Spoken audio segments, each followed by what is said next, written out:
sa TWN, The Weekly News. Walang kinikilingan, Tanging katotohanan lang. alamin natin ang balita mula kay Sanggalang. Ibahagi mo. Tanghali, salamat Herbasyo. Narito na ang balita tungkol sa ganap na kompetisyon. Ano nga ba ang ganap na kompetisyon? Ang ganap na kompetisyon ay pamilihan na walang kapangyarihan ng negosyante na kontrolin o kapalitan ang presyo ng produkto.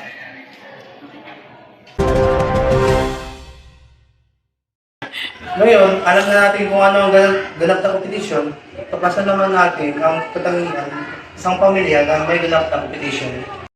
Ang unang katangian ay magkakatulad ang mga produkto. Halina't alamin natin kung ano nga ba ang mga produkto. Princess, ano nga ba ito?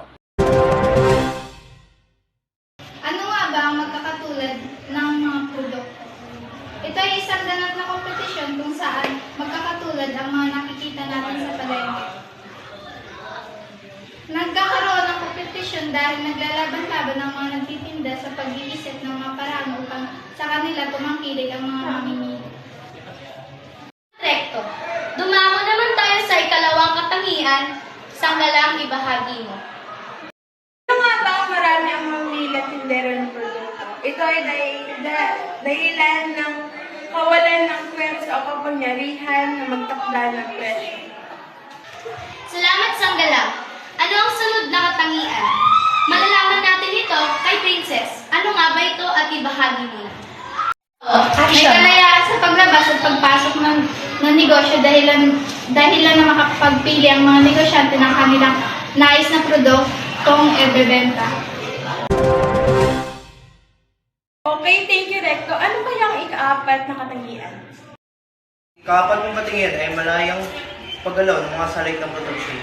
Ito ay walang sinuman ang maaaring kumontrol o humadlang sa paggamit ng mga salik ng produksyon. Ayan, ikahuling katangian na ito ng ganap na kompetisyon. Alamin natin ito. Ayan at nasa huling katangian na po tayo at ito ang sapat na kaalaman at impormasyon.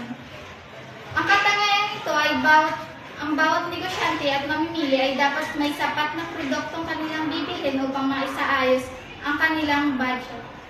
Ngayon ay tapos na tayo mag-usap tungkol sa ganap na kompetisyon. Lumipat naman tayo sa di ganap na kompetisyon na tinatawag nating monopolyo. Halina't alamin natin ang kahulugan nito. Ang monopolyo, hindi ganap na kompetisyon, ay isang struktura ng pamilihan na kung saan naiisa ang nagbebenta ng produkto at may iisang kumukontrol ng porsyento ng supply ng produkto sa pamilihan. Tawagin naman natin sila Ashley, Monter at Jamaica upang ibahagi nila sa atin ang alaman nila sa monopolyo. Maraming salamat, Sanggalang. Sa iyong ibinahagi na impormasyon ay ang aking ibabalita ay tungkol sa unang katangian ng monopolyo. Pag-uusapan natin kung sino nga ba ang kumukontrol sa presyo ng produkto, monopolista o tinatawag din price marker. Dahil may kapangyarihan itong magtakda ng presyo at dami ng produkto. Dalawang katangian ay tungkol sa kakayahang hadlangan ng mga kalaban sa negosyo.